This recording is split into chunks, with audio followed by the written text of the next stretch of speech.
Well, our reporter Azadeh Moshiri is on Rhodes for us this morning. Azadeh, we're just hearing there 10,000 Britons potentially on that island. What can they expect to happen in the hours ahead? Many of them will be hoping for repatriation flights. Now, 10,000, up to 10,000 tourists were said to be on the island when these fires broke out in the last few days. And of course, many of them, many whom I met yesterday at the airport, have been boarding those flights to leave.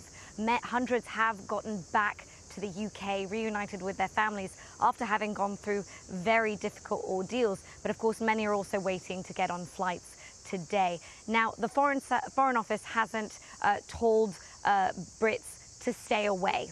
They haven't said that Rhodes and Greece as a whole is an area to avoid, and neither have Greek officials.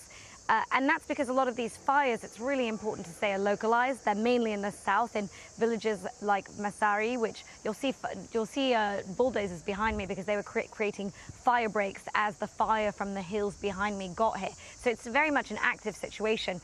But they're insisting, all these officials, that the fact is that these wildfires happen mostly in remote areas, that the scenes we saw in Rhodes, which were because of fires that were out of control, won't be happening all the time. But of course, when I spoke to the fire service, they really made clear that because of the dry heat, because of the strong winds that you can see around me, and because of the humidity, it's so hard to predict where these fires are going to go, which islands they might begin on, whether they may reignite in other places on the mainland. And so they've made sure to insist that as heat records continue, as peaks of temperatures could rise on Wednesday and Thursday, the risk of fires is still high. Azadeh, for now, thank you very much indeed for that update from Rhodes. I was just looking on the BBC News website. There's some good links there with advice for you if you're heading over to the Greek islands in the days ahead, or if you've got loved ones struggling to get home.